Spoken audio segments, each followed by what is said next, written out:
So hi guys, welcome back to my channel, and today's video is again part of my Python basics series, and the topic of this video is Python operators. So basically we are going to discuss how we can use operators and what different type of operators Python has. So before starting any further, please subscribe to my channel and hit the bell icon for further notifications. Let's get started. So, first of all, in Python, we basically have 7 types of different operators, and the first type of operators are called as the arithmetic operators. As you can see in my Jupyter notebook, I have two variables defined here, x and y. And arithmetic operators are the basic operators which we all have studied in our mathematics. So addition, subtraction, multiplication, division, modulo, power, and flow division.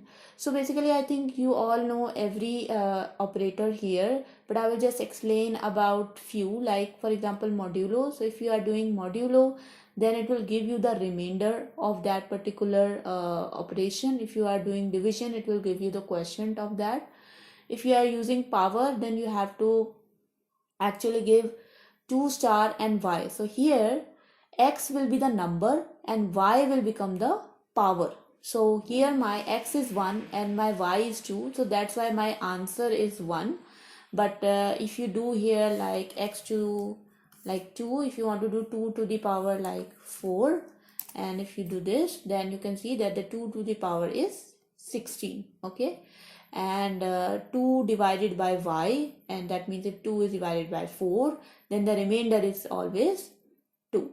Okay, now the flow division is nothing but whenever you are dividing two numbers, for example like 2 is divided by 4, in that case my answer will be some value which is like in decimal form, right? So if my answer is in decimal form, this operation just truncates the value and gives us the integer version. Okay, so for example, if I write here 3 or if I write here 5 and I do here 3, then you can see my flow division is 1, because 5 divided by 3 is something like 1 point something, and that's why my answer is 1. Okay, so 1.6 is truncated to 1 here.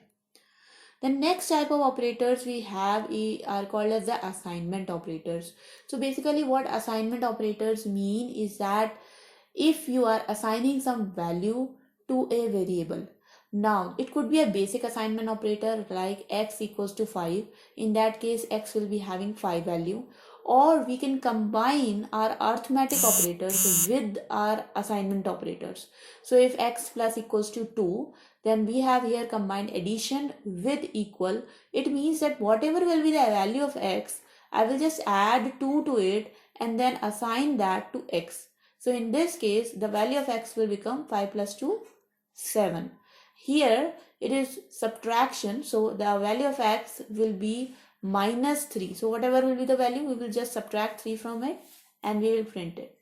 Now the value of here is x multiplied by that value, and then we will assign the same.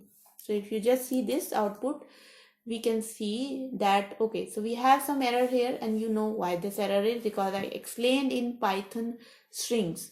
The error here is that we should have always a string value concatenated with a string value. If we are doing an integer concatenation with a string, it will give us an error. So here if I just do str and I concatenate that with equals to, you will see that it works.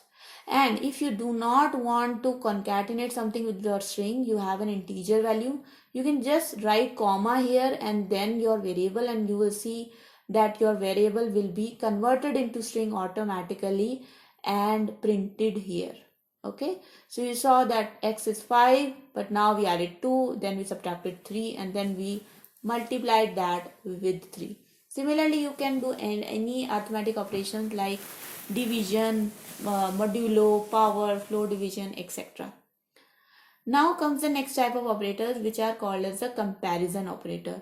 Now what are comparison operators? Basically they are used to form conditional statements like if else, and they always give us an answer in boolean. The comparison operators are equals to. So for example, I just want to know if a is equals to b. So in this case it is obviously false because 5 is not equals to 6. and in this case like A not equals to B, so this will be true because A is not equals to B. Then we have further comparison like greater than, less than, greater than, equals to, less than, equals to. So basically all of these are our comparison operators, and if you see their answer, all of these values are in Boolean because basically we just want to know if something is comparing to the another variable or not, so that's a Boolean value. The next type of operators are the logical operators. So in our school days we all have studied about logical gates. The three logical gates are and, or, and not. So what does these mean? And basically means that when two statements are joined by this and operator, then if both of the statements are returning true, then only my result will be true. So in this case, A is greater than B. So let's see what my A was. My A was 5 and B was 6. So A is greater than B and X is greater than Y. So basically if 5 is greater than 6 and here also 5 is greater than 6, then only I will print true. If any of this statement is false, my answer will be false. So let's see if 7 and 9, 7 and 2. So here 5 is not greater than 6. So the first statement is false. But the second statement, that is X is greater than Y, is true. So if any one of the statement is true, my answer will be false. But if both the statements are true, then my answer will be true. So I can just see here that my answer here is false because one of the statement is false. Okay. If I do A and B also, if I do 7, 3 and I do this, then my answer will be true because now both the statements are true. Okay. Now comes the OR operator. So in OR operator, what happens is that either of the statement, if any one of the statement is true, then it will return true. If both the statements are true, then also it will return true. But only in the case if both of them are false, we will get a false. So in this case, if I do the reverse, if I do this as 7 and this as 2, then my first statement is true, but my second statement is false because X is not greater than Y here. But still I will say I will get a true result because this is a OR operator. And if I make both the statement as false, then I will get false. Okay. So that's all. Then comes another operator which is called as the NOT operator. So what NOT operator only means is that whatever the conditional statement is given to it, it will just reverse the value and send it to you. So if A is greater than B, so in our case, what is A? A is 3 and B is 7. So A is not greater than B. So we are getting a result false here. But by putting not outside it, it will give us true. So basically not operator just reverses whatever their conditional output is. Okay. So I hope that is clear. The next type of operators are identity operators. So identity operators are just like equals. So basically if you are using equal to, it is same as that of X is and some value. So if X is 5, if X is 5, it will return true. If X is not 5, it will return false. So what is our X here? Our X here is 2. And if I print if X is 5, definitely it's false. But if I do X is not 5, it will return as true because the value of X is not 5. Okay. So I hope that is clear. The next type of operators are called as a membership operator, which basically means if a particular element exists inside any collection. The collection here could be a list, it could be a set, it could be a tuple. And what you can do here is you just have to write the element, that if this element is present inside it. So for that you have to write in operator. So if 1 in X, so if 1 is present inside X, print true. If some element like here 5 is not inside X, so not in X, print false. Okay, so here I will say that 1 in X. So if 1 in X is true, it will return true. So you can see here that it is printing true. But 5 is not in X, so it is returning true also because 5 is not inside X. If I add in this list 5, then the second statement will return as false because now 5 is present inside X. Okay. And now the last type of operator. The last type of operator are called as the bitwise operator, which are actually important if you have read about logical gates.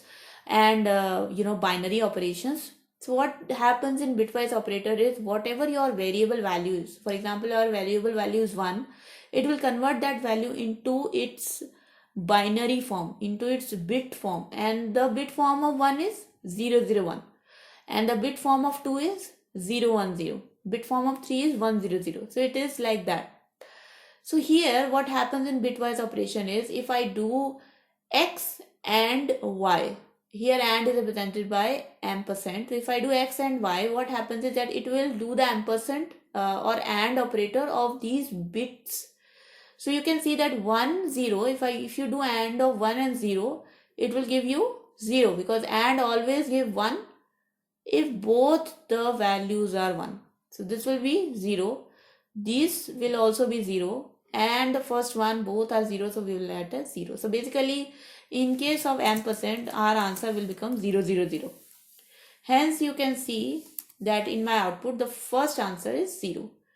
Now this is our OR operator. So in this case my answer will be 0 1 1, and 0 1 1 is 3. And then we have x XOR y. XOR only gives you 1 when both the digits are same. So 0 0 is the same digit, so we'll get 1, then for the next two we'll get 0. So this will become -2. Okay. Then we have this will become 3, because okay, it's XOR, right? So XOR will give you 1 1 only when both the digits are different. So it will be 0 1 1. Then we have basically NOT operator. So what this will do is, it will just add a NOT sign or a negative sign in place of your bits. So what happens is here that you have x and this sign, it will invert all the bits of x, and if you invert all the bits of x, you will get 1 1 0, and this is actually -2. Okay, now this operator is called as the left shift operator, and this is called as a right shift operator. So what will happen in left shift operator is that you will basically shift, so my y is 2, so we will basically shift 2 bits to the left. So we will shift 2 bits to the left, and then we get 4. Okay, and here we are shifting 2 bits to the right, so we will get a 0. So 2 bits to the right, basically you only have 1 here, and that's why you will get 0 0 0, and here you will get 2 bits to the left. In that case it will become what? 100, and 100 is 4. So that's how bitwise operator work, and these are the 4 types of operators in Python. You can also concatenate these operators with equal to sign. So I can do something like x and equals to like 2, right? I can do something like that also, and then if I print x, then what it will happen is that it has basically, what it has done is it has basically ANDed 2, that is 0 1 0 with x, and given us the result. So this thing is basically same as that of this thing. Okay, so that was all for this video, guys. I hope the Python operators are clear to you, and now you are well versed with it. So if you like this video, please subscribe to my channel, and thank you so much for watching. Bye bye.